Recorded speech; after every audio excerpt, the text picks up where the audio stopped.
Alteração do contrato de trabalho. Segundo o artigo 468 da CLT, nos contratos individuais de trabalho só é lícita a alteração das respectivas condições por mútuo consentimento, e ainda assim, desde que não resulte, direta ou indiretamente, prejuízo ao empregado, sob pena de nulidade da cláusula infringente dessa garantia.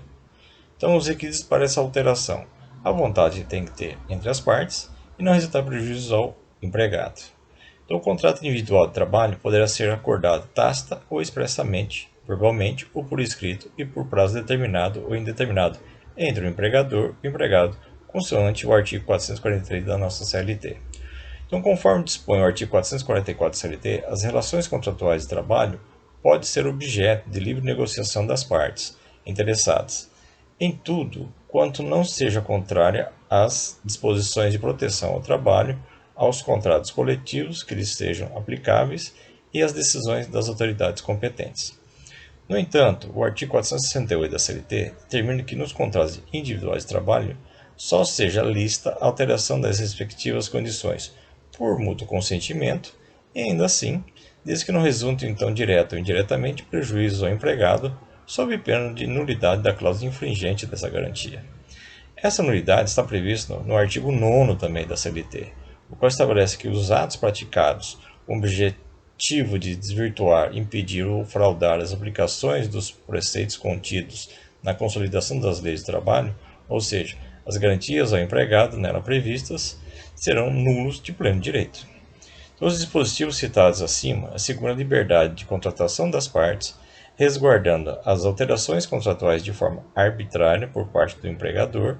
Assim, as alterações devem decorrer da manifestação da vontade das partes e, ainda assim, não poderá, em hipótese alguma, ocasionar qualquer prejuízo direto ou indiretamente ao empregado.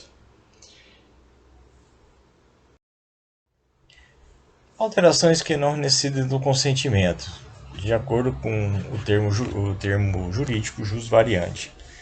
Reversão. Artigo 468, parágrafo 1º e 2º da CLT. Mudança de horário. Data do pagamento do salário. Transferência, de acordo com o artigo 469 da CLT. Então, qualquer alteração contratual, conforme o artigo 468 da CLT, deve observar os seguintes requisitos: o mútuo consentimento, como já falamos, ocorre a concordância das partes, que da alteração o empregado não sofra nenhum prejuízo direto ou indiretamente, não só pecuniários, mas de qualquer natureza, como benefício, jornada de trabalho, vantagens, saúde, segurança, etc., anteriormente garantidos. Então, portanto, qualquer essa alteração em desconformidade com os requisitos acima não produzirão qualquer efeito no contrato de trabalho.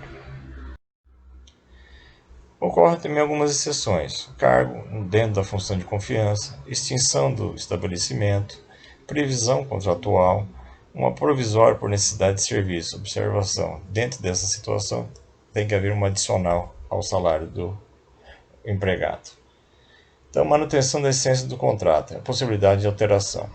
Embora pareça que o empregador esteja restrito a qualquer alteração do contrato, caso esse mantenha a essência do contrato de trabalho, há alterações contratuais que são possíveis, ainda que a vontade seja exclusiva do empregador. Então, a CLT estabelece algumas condições lícitas em que o empregador poderá alterar o contrato de trabalho, a saber: uma delas, mudança no local de trabalho, desde que não caracterize a transferência, ou seja, desde que não haja mudança de domicílio do empregado. Mudança de horário, de manhã para a tarde ou de noturno para diurno. Alteração de função, desde que não represente rebaixamento para o empregado. Transferência para localidade diversa da qual resultar do contrato, no caso do empregado que exerça cargo de confiança. E transferência quando houver extinção do estabelecimento em que trabalhar o empregado. Transferência do empregado para a localidade diversa da qual resultar do contrato, quando desta decorre necessidade de serviço, sob pagamento suplementar, nunca inferior a 25% do salário. O empregador deve-se atentar para as alterações que decorrem da sua liberalidade ou simples falta de atenção em relação ao que foi contratado e o que o fato acontece, já que o princípio da primazia da realidade, um dos princípios do direito do trabalho, dispõe que, havendo divergência entre a realidade fática e a realidade do documento e acordos prevalece o mundo dos fatos. Assim, se o empregado é contratado para trabalhar 44 horas semanais, no mundo das formas, acaba trabalhando somente 36 horas, no mundo dos fatos, por liberalidade ou por prática do empregador, entende-se que houve uma alteração tácita de contrato de trabalho, por vontade exclusiva do empregador.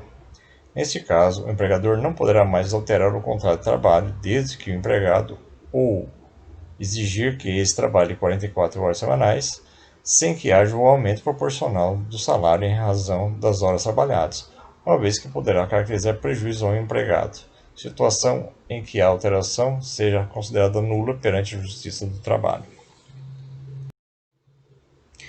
Então, suspensão e interrupção do contrato de trabalho. Artigo 461 e seguintes da CLT. A suspensão é a sustação temporária dos principais efeitos do contrato de trabalho no tocante às partes, em virtude de um fato juridicamente relevante, sem ruptura, contudo, do vínculo contratual formado. É a sustação ampliada e recíproca de efeitos contratuais preservado, porém, o vínculo entre as partes. Já a interrupção contratual é a sustação temporária da principal obrigação do empregado no contrato de trabalho, prestação de trabalho e disponibilidade perante o empregador, em virtude de um fato juridicamente relevante, mantidas em vigor todas as demais cláusulas contratuais, como se vê a interrupção, a sustação restrita e unilateral de efeitos contratuais. Então, a interrupção pode ocorrer por 2 dias no caso de falecimento, 3 dias em relação ao casamento, 9 dias professor, casamento e falecimento, 1 dia a cada 12 meses para a doação de sangue, 2 dias alistamento eleitoral, 1 dia por ano pai e mãe levar filhos até 6 anos ao médico, 2 dias marido ou mesmo companheiro acompanhar esposa ou companheira no pré-natal.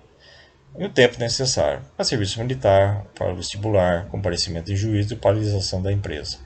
Em caso de acidente, 15 primeiros dias, férias, os DRS e feriados, intervalo intra-jornada remunerado, 5 dias para licença paternidade. Já na interrupção, o tempo necessário mínimo é 6 vezes para a gestante e para o pré-natal.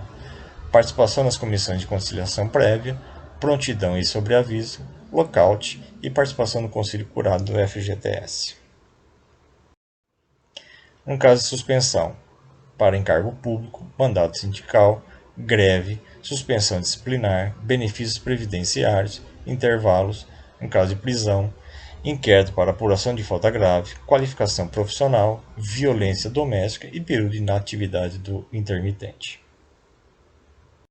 Casos controvertidos: licença maternidade, interrupção, aborto não criminoso, interrupção, serviço militar obrigatório, ocorre suspensão, e acidente de trabalho a partir do 16º dia, suspensão.